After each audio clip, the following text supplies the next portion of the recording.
Docks Marine opens 7 days a week from 8 to 5. Sales, rental, service, all in one place. It's at Docks Marine, 5803 Eichard Ridge Road. Good evening and welcome into the TGIF edition of the WHKY News. I'm Ralph Mangum and today is Lucky Friday, the 13th of September. Watch the WHKY News on over-the-air TV every weekday on channel 14.2 or on the Compass, SkyBest, Vibrant, TDS, or Comporium cable systems. And of course, we are online at WHKY.com and on our YouTube channel. In today's top stories, Caldwell County Schools has issued a press release in response to recent soft lockdowns involving several of the district schools.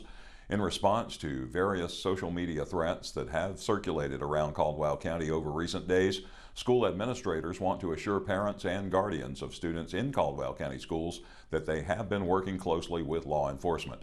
Out of an abundance of caution, several schools went on soft lockdown as a procedural safeguard.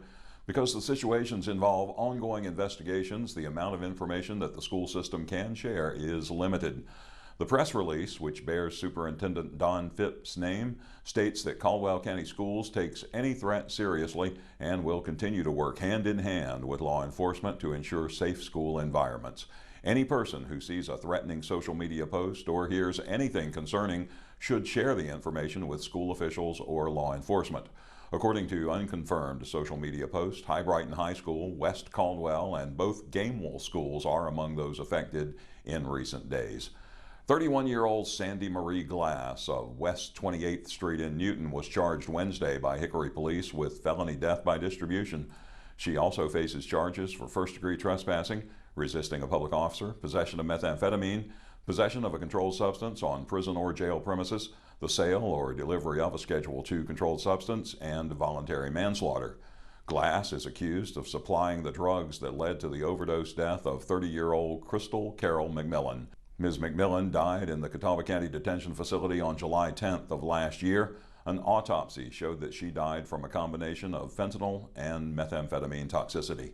Glass was also an inmate at that time. Glass is currently being held in the Catawba County Detention Facility under a total bond of $303,750. A district court appearance in Newton was scheduled yesterday, with another district court date coming up on September 23rd. Glass will also appear in Superior Court on October 21st. Hickory City Council will meet in regular session on Tuesday, September 17th in the Julian G. Whitener Municipal Building, that's 76 North Center Street in Hickory. The meeting will begin at 6 p.m. A link to the complete meeting agenda is posted at WHKY.com.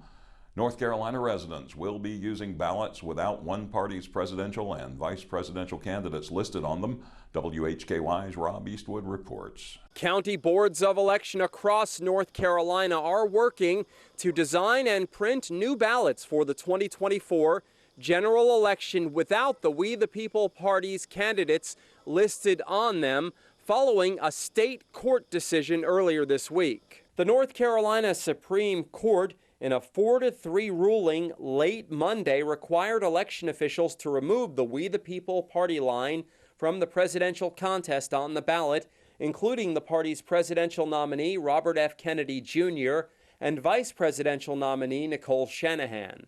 County boards of elections were prepared to send ballots to voters late last week, which is the state law deadline to begin absentee voting. With the court decision, revised ballots will now be printed and delivered to eligible voters who have requested an absentee ballot as soon as they are available, which is expected to occur in the next couple weeks. The exact date when all 100 North Carolina counties will have new ballots ready to send to absentee voters was uncertain. When that occurs, all counties will begin sending ballots on the same day. This is to ensure voters across the state have the same amount of time to cast their ballots. Because of the order to reprint ballots, the state board is preparing for the possibility that North Carolina cannot meet the 45-day deadline in federal law, that's September 21st, for distributing military and overseas ballots to voters. The state board has begun discussions with the U.S. Department of Defense to seek a potential waiver of the deadline if ballots are not ready in all counties by that date. There are 2,348 different ballot styles statewide for the 2024 general election. A ballot style is the ballot with a specific combination of contests that a voter is eligible to vote on based on their residence.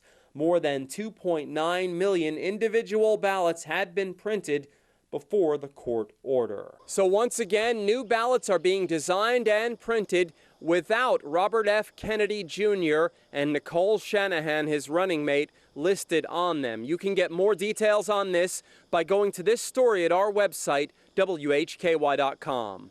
Reporting for WHKY News, I'm Rob Eastwood. Thank you, Rob.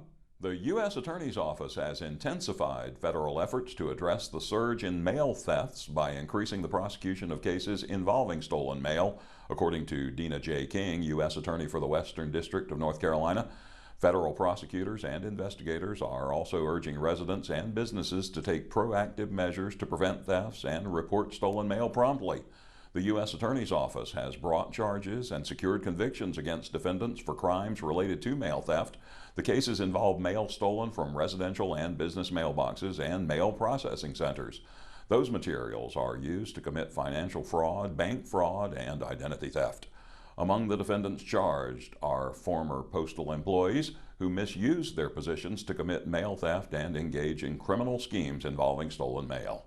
The U.S. Attorney's Office suggests a number of steps to protect mail and avoid becoming a victim of mail theft. Those are listed at WHKY.com. Customers are encouraged to report stolen mail as soon as possible by submitting an online complaint to the Postal Inspection Service at uspis.gov/report or by calling 877-876-2455. Rob and I will return with today's crime report. I have information on a couple of Maiden Police cocaine arrests. We have several from Caldwell, a Morganton hit and run, and Rob has several other Burke County arrests. In local sports today, Jason has high school football, volleyball from Caldwell Community College and Appalachian State, and soccer from LR and App. In Community Focus, we'll hear from Christy Lefevers at CVCC, and I'll tell you about the Festival on Main coming up in about a week in Granite Falls. It was in the mid-70s and cloudy today with a 25% chance of rain late tonight and in the wee hours, around 80 tomorrow and in the upper 70s Saturday, or Sunday rather. The chance of rain for the weekend has been revised downward, now standing at 25% both days. We'll be in the mid-70s to the low 80s next week with the chance of rain ranging from 25 to 60% depending on the day. The latest forecast can always be found at WHKY.com. I'm Ralph Mangum. You are watching the WHKY